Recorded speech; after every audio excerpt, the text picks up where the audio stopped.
us in the UK will be familiar with this. This is the Corgi Toys Built to Last series, and they released a whole series of different 5-packs. There was a lorry set, a farm set, an emergency rescue set, and this, the military set. Oh yes. And I never really got a chance to open this up and talk about it at the time when it came out, and I don't think you can probably get these that easily anymore.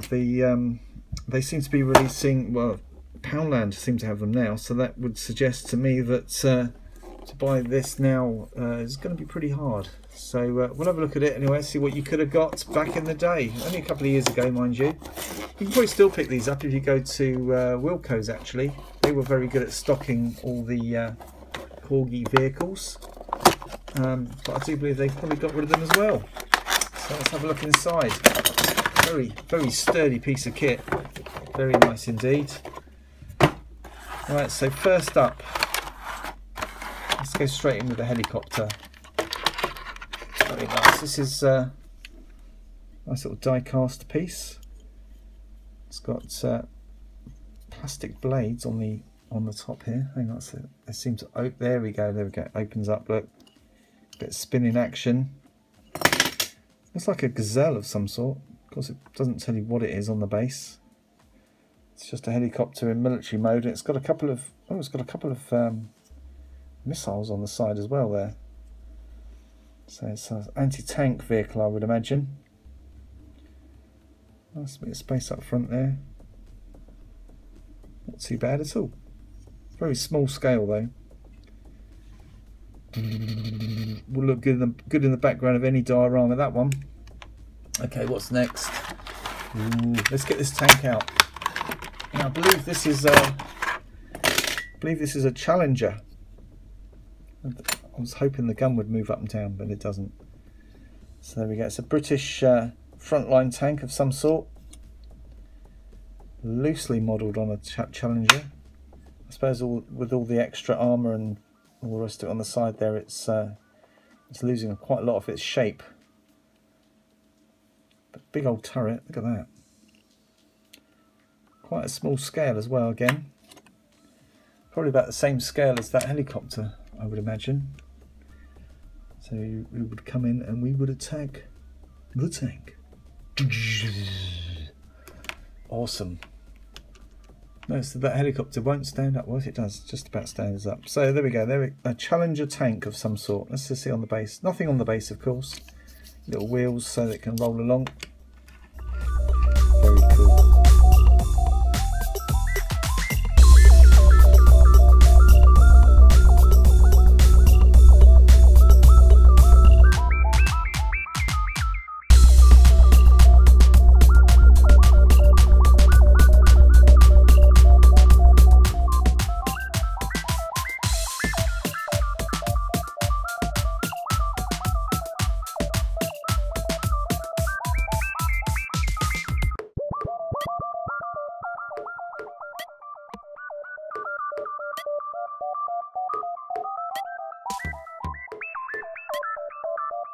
Now this one is very interesting. It's like a desert recon vehicle, multifunctional. Seems to be carrying supplies in the back there. It's got a gun ring on the top there with some kind of machine gun, or probably a machine gun on top there, I would have thought. Very open. It's got spare top. That's cool. It's kind of like a top secret SAS vehicle. It's got a tow on the back. That's useful. Ooh, I wonder if that will be able to tow this. Let's have a look. So we have, ooh, blimey. I've got a little trailer unit there. All this is very nicely made, and in the background you can hear things falling down. That's because I've got a whole rack of other stuff I want to show you. But that clips on there somehow. There we go. Clips on the front there. Hold on. It's going to be tricky, isn't it? Maybe it doesn't. Maybe it just sits on there. There we go. No, there we go. Anyway, so there we have a little boat. So obviously doing water recon. couple of little seats in there. That could well go on the back of this. I mean, where is the back and where is the front? But to me, to my mind, that would be quite useful if you were on recon and you came across some water. Wouldn't it be a good idea to carry a little boat on the back? I think so. Look at that. Especially as SAS, the Special Air Service. Maybe it's a SBS, Special Boat Service. Look at that. That's really awesome, actually. I like that.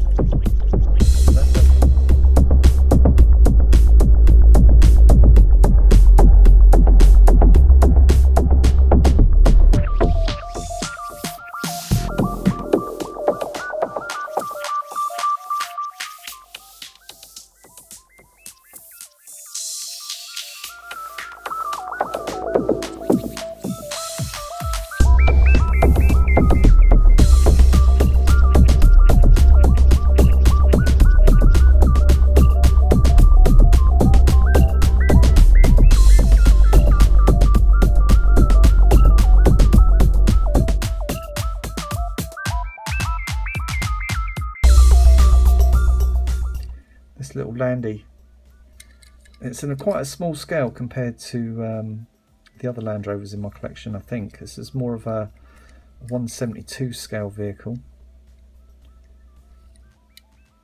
but yeah, very nice nonetheless. It's a modern Land Rover Defender. Does that come off? No, it doesn't. I think I've got one of these in farm mode as well.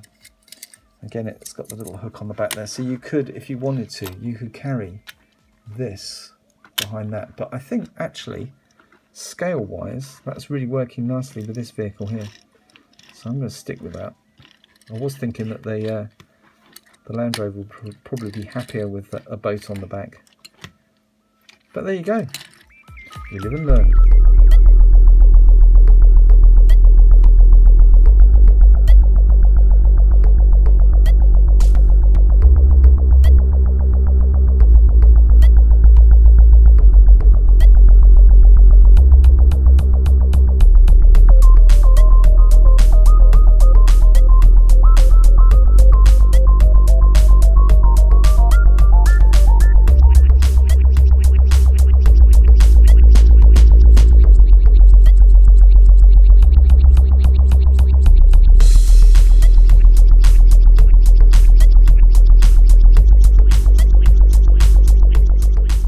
See some majorettes. Yeah, I did. I found some majorette. Yeah, with the lack of everything else that's going on in the world, majorette are still out there to be found.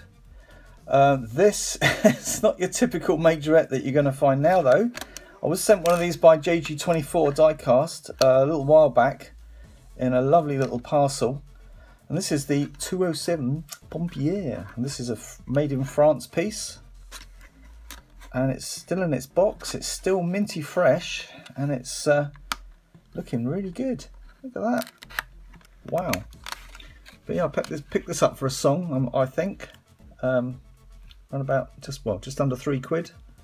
It's hard to say how much all these things cost each. I just gave the guy some money and just grabbed a load of cars, and he was happy and I was happy. And it was all good. Love the details on that though. It's just great, isn't it? And our local, unbelievably, our local It's a Gift shop is selling majorettes. Now, this is the pound range. Of course, this would have been available in Toys R Us, which has sadly closed down now in the UK and probably worldwide. And these would have been £2 at least in that shop at the time. There's a lot of old stock flying around now of majorettes, so you need to keep your eyes peeled in your old factory outlet shops. I grabbed hold of this one because I don't know if I've got it or not, especially in this livery, so that's nice. This is the Citroen DS in 1/64 scale, unbelievably. So it's kind of a bit of an SUV, that, really. It's huge. Of course, that's the base for the Cactus. Also picked up this one.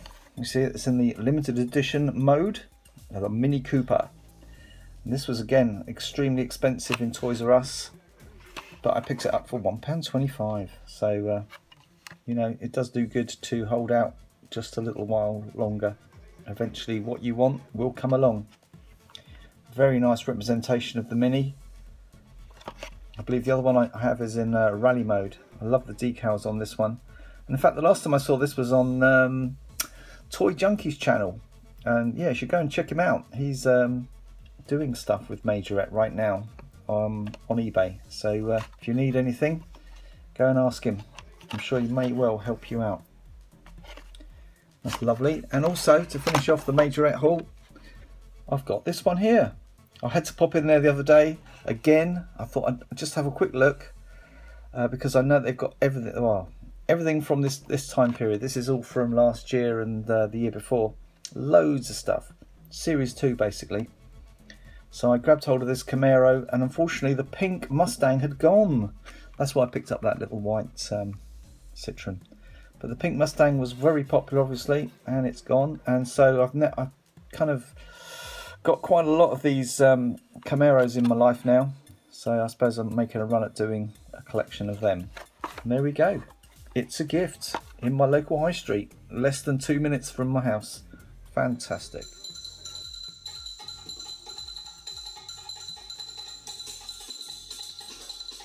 Social media who actually customised this and turned it into a hearse, which is a bit strange. Right, eagle-eyed viewers may realise that this is slightly out of continuity, but never mind. Quick little section here, I've got about 4 minutes, is something I referred to in a previous bit of video there, which was the Weetabix Leyland Terrier truck, light truck. You see, Corgi Juniors, and they had, I think this is the first time that Matchbox, Corgi did a commission for Weetabix, the manufacturers of cereal, to do a little sort of premium, I think maybe that's what they called them in America. Send off the box tops, can't remember how many now, probably about 10 or something. So the whole family would be eating Weetabix for weeks on end, just so that some little twerp like me at the age of 5 could have one of these. And I've now got 4 of these because I've picked them up at various stages, and I just love it because I don't know, when I received this in the post, it was a Saturday morning sometime in 1975, and it arrived, but my family said we've got to go out shopping, and so literally I took this box, opened it up in the back of the car, and was absolutely delighted because we all love getting stuff in the post. I mean, these days everything arrives by post from people like Amazon, but back then in 1970s, in sort of the economic gloom of this country, and as a 5-year-old, I was hyper excited. And I don't know, every time I look at this, it's sort of like a little memory lane. It's a lovely bright colour, and slightly more innocent days. There you go, a Weetabix truck. And whilst we're on the subject of trucks, this is another one that came in the bundle of stuff from Phil West, and it is a Matchbox. It is a Lesney production one, there you can see. A Tipax refuse collector. It's Dennis, the Surrey-based commercial vehicle manufacturer who made things like fire engines, dust carts, all sorts of things, and buses as well. They did this little refuse truck. Looks quite unusual, and I decided to do a little bit of research on it. But a lot of us had this at various stages. I had a hand-me-down, actually. My sister had it as a child, so interesting why this has a hole in here. I believe this is to do with the casting because of the shape of it all, and whether it could come out of the die casting machine, so they had to put a vent in there. So if you ever see one without the hole in it, it's an early one. A nice bit of work here with this because that is now what, something like 54 years old at least, and it stays up, and that's because of the quality of the materials. There's a polythene block in there which is holding this little bit up there. The reason why it's shaped like this is not a style thing. It's not to do with aerodynamics because it's like a brick on the front.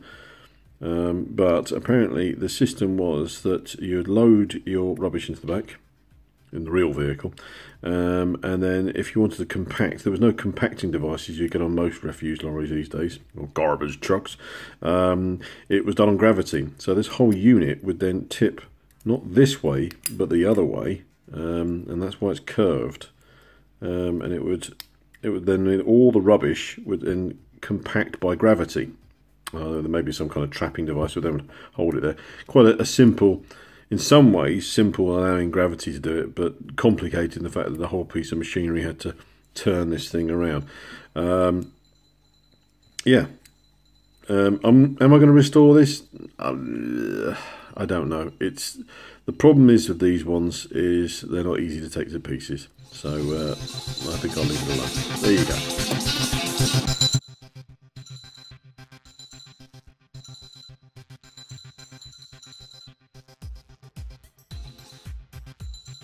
Right, well, here's another quickie, and I showed you this thing I was doing. I was trying to make this, restore this what was completely knackered.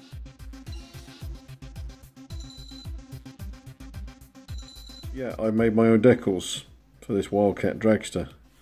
Note the obvious mistake. That should be yellow behind the cat, and it's come out as an orange. That's because it's inkjet onto white paper without a white background. That comes out less yellow than it should do.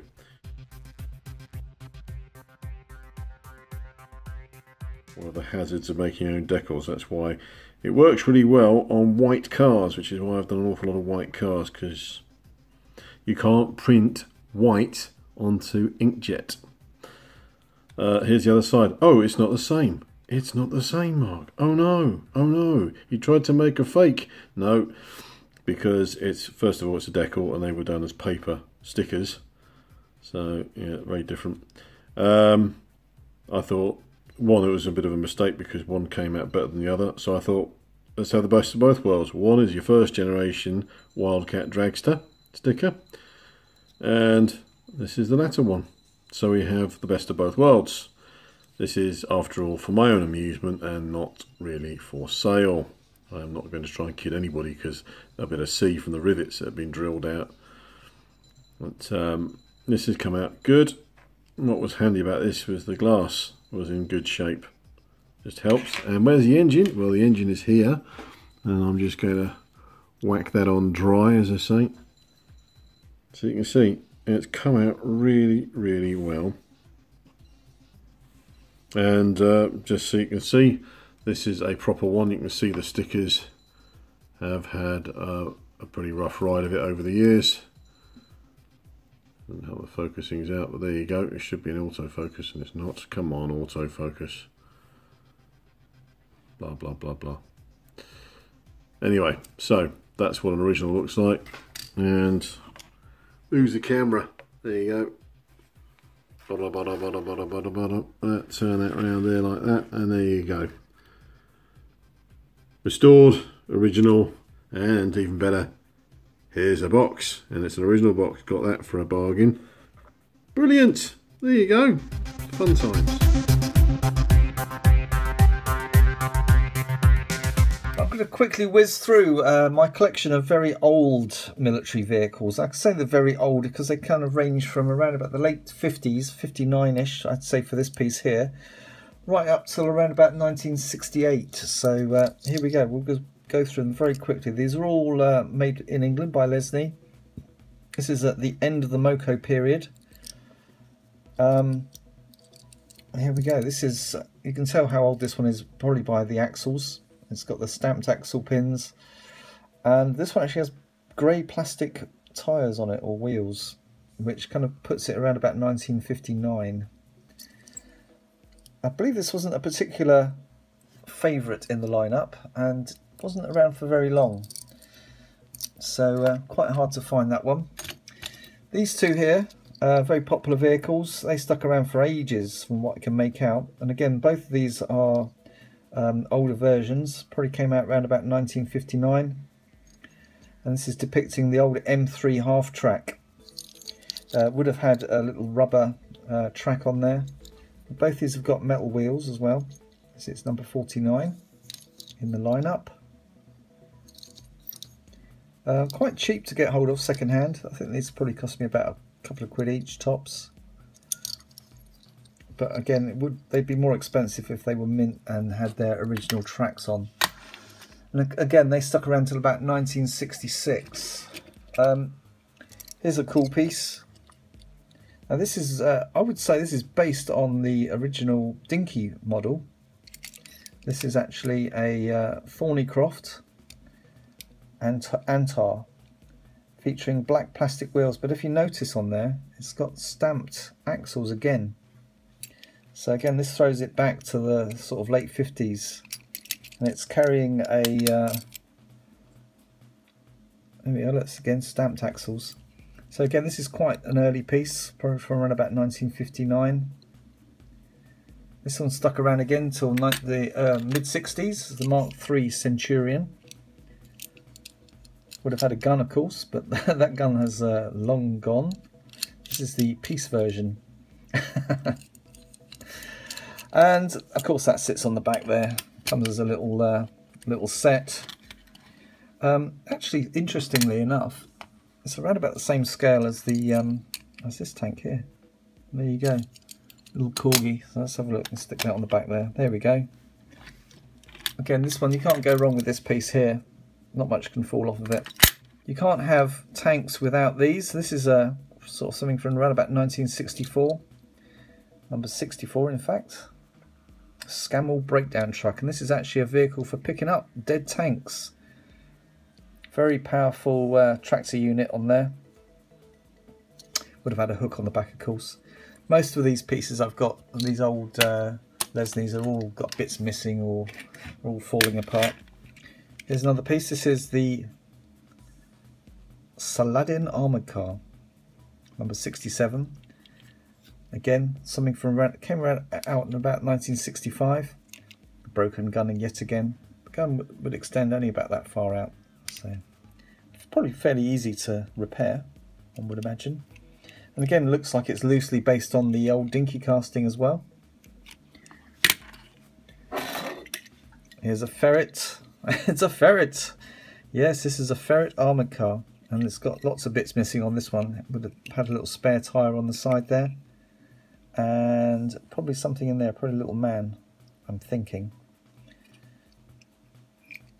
But a nice piece nonetheless, and again, probably based yet again on the old Dinky casting. Lots of old Matchbox from this period utilised old Dinky moulds and what have you, and just downscaled them to make them Matchbox sized. And staying with the Dinky theme is this piece here again with stamped axles. So this throws this one back to the late 50s, early 60s period. This is a Weasel. Is it a Weasel? No, a Saracen personnel carrier. So let's have a look at these two vehicles side by side. Very similar, as you can see. They just literally reverse the compartments round and turn this one into what is essentially an armoured personnel carrier. It's got a little machine gun on the roof there, and also would have featured a machine gun at the back here as well. That the guys inside at the storage end, basically, they all sit in the back here, ready to jump out. And we've got a couple of those. Yes, you can't live your life without a couple of those, and the reason being is because it's a variation. You see, you've got different axles. Got the older style, 58 style, 59 style, and then we've got the later sort of 60s, 64 style wheels on there. Awesome. Okay, we've got a couple of these. You can't go around without your troop carrying equipment. And these are, I think they're Fodens, aren't they? Are they Foden? General Service Lorry. It looks like a Foden of some sort. This one, I believe, is the original colour. Well, it looks way too glossy, and this one here has been repainted. If you look on the base of both of them, you can see the original green colour, which kind of matches up with this green. But I've only managed to find these two, and again, I think, yep, we've got the old version from the late 50s with the stamped axles, and a slightly newer version without. They're called mushroom-headed axles. And that leaves us finally with these two. These are Austin vehicles, It's called an Austin Mark II radio truck, number 68. Very nice actually, nice little piece. You can imagine your commander or whatever that goes in there and transmits information to his army. And I'm going to finish up with this piece, which was the first ever old Lesney black plastic wheel vehicle that I ever found in the wild, and actually turned me on to collecting this old stuff. And this is number 71. It's an Austin 200-gallon water truck. So yeah, this is a nice piece from the 60s. And that is my entire collection of old Lesneys from the late 50s, early 60s. Well, while I was out and about at the market, I also found some of these lovely old pieces, and this is very hard to find with the tracks, and I got it for a very good price. Probably less than £1 actually when it boiled down to it. This is number 70 Haulamatics from 1976. It's amazing it's still got its tracks given the amount of playwear that it's got, but it was also owned lovingly by somebody. So you've got a little number on the turret there. Of course, this one, when it goes along, it shoots its gun. So we'll just try that out. Here we go. Boom! There we go, and that will be added to my my little army. And just typically, just made that video about my little Lesneys for the military situation. I actually found one with a gun, and here it is. It's quite a stubby little gun. I'll have to look at some original pieces of this just to see if that's the end of that is broken off. But still, it's something. It's better than I've got. I'm sure you'll appreciate this when you see the other bit of video. This is the Mark III Centurion tank. A little 50s piece for England. Probably saw a little bit of service into the early 60s too. But a very, very nicely modelled piece. And a good sized tank too. Very cool. Oh yes, I've got a couple of corgis. Woo! Which one should we look at first? Let's check this one out. Okay, it's a 2CV of course. One of my favourite cars around at the moment. I've decided to go for collecting as many different 2CVs as possible from all the different brands. I actually had this one previously already in my collection, so we'll probably be sending this one off somewhere, we shall see. But it's nice to have a spare anyway, especially at the price. A great bargain that I had. Like I say, I picked up a whole load of cars for like 20 quid and I was well happy. This is a 2CV made in Great Britain corgi, and it's in really good condition. It's got one tiny little dent just up the front there. So amazing really. I have seen one of these in its box still, and the guy wants a £5 for it. I was happy to pay probably about the best part of 75p for that one.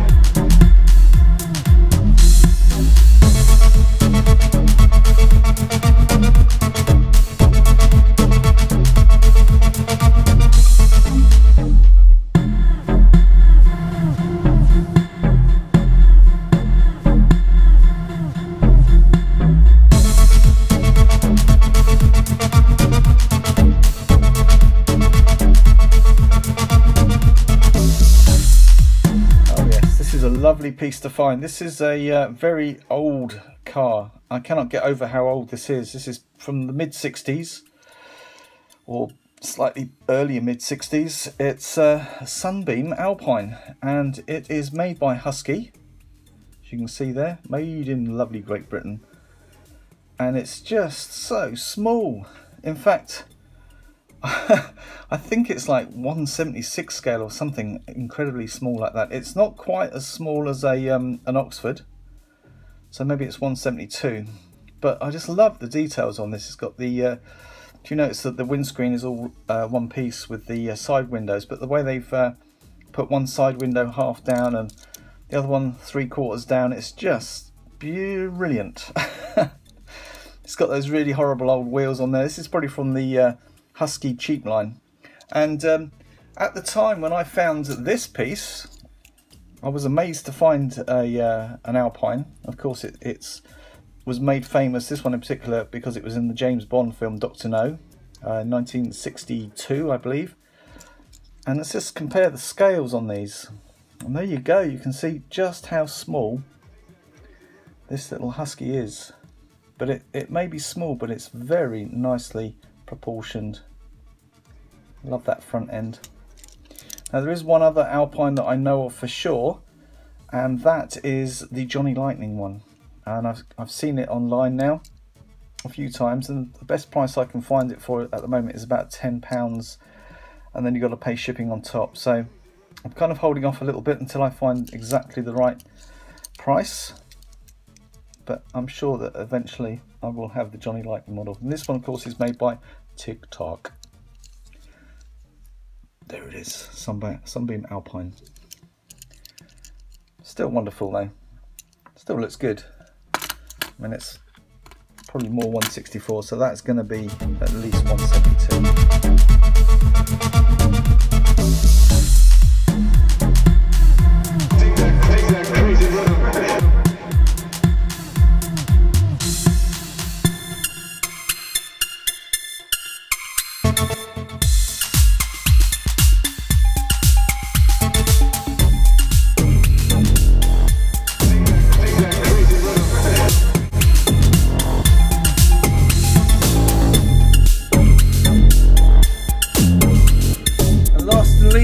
This video at least is some of this. Oh my word, yes, Mrs. 5 went to San Francisco. She went to a place called Target in that vicinity, and she came across a clearance sale. Oh yes, check that out. $2.44. She picked me up this one, which is just amazing. Could do with a little bit more black detail on it. She picked me up this one, the Alfa Romeo Giulia Sprint GTA, which is just again monumental. Another new casting. Of course, the M1 is a new casting as well. So this is amazing for my collection. Cars and donuts, car culture. She picked me up this one.